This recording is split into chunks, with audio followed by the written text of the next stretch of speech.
Ավստրիահայ նկարչուհի Անահիտ Ռոդվանն է, նկարում է դպրոցահասակ տարիներից, ասում է նկարում էր ամենուր, տետրի վերջին էջին, գրատախտակին, ալբոմներում, երբ աղջնակը սկսում էր ինչ-որ բանից ձանձրանալ, օգնության էր հասնում նկարչությունը։ Ցանկությունը շատ է եղել, որ իմ տարածք ունենամ ու այդտեղ կարողանամ դատարկ կտավներից ստեղծել ինչ-որ գունավոր պատկերներ, որտեղ կարող եմ իմ մտքերը արտահայտել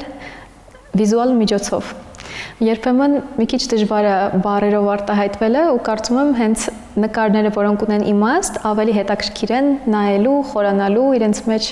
Թեև ինքնաարտահայտվելու միջոցը նկարչությունն էր, բայց աղջիկն ընտրեց ֆինանսիստի մասնագիտությունը, իհարկե չմոռանալով վրձնի ու կտավի հետ շփումը։ Լոքդաունից հետո, Մանչեսթեր տեղափոխվելուց հետո ես վերհիշեցի, որ իմ սերը դա նկարչությունն է, դա ստեղծագործելն է, ինչ-որ մի բան կերտելն է եւ իմ մանկական երազանքը սկսեցի իրականացնել։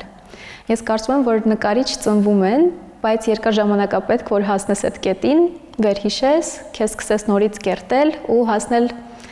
ինչ-որ մի կետի, երբ դու ինքդ քեզնից գոհ կլինես։ Անհատական ցուցահանդեսին Անահիտը ներկայացրել է վերջին տարիներին ստեղծած մոտ 3 տասնյակ կտավ։ Ցուցասրահում կարելի է հանդիպել նաև նկարազարդ շարֆերի, շապիկների ու բաժակի տակդիրների։ Դրանից առաջ ինչ եղել է կամ մնացել է Անգլիայում գնորդների մոտ,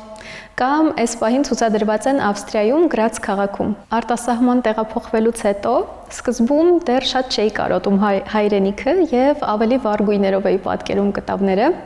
սակայն ես զգացել եմ, որ տարիների ընթացքում ինչ որ կարոտ է գալիս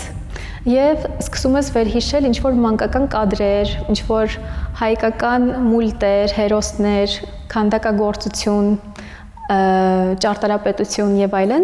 եւ ինձ թվում է հենց այդ կարոտն է, որ ինձ ստիպել է վերջին 1 տարվա ընթացքում գույները մի քիչ ավելի խավար տեսնել,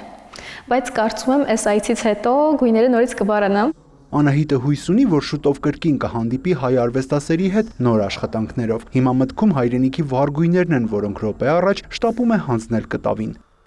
Յուրա Վահանյան, Ռոմիկ Խաչատրյան, լուրեր։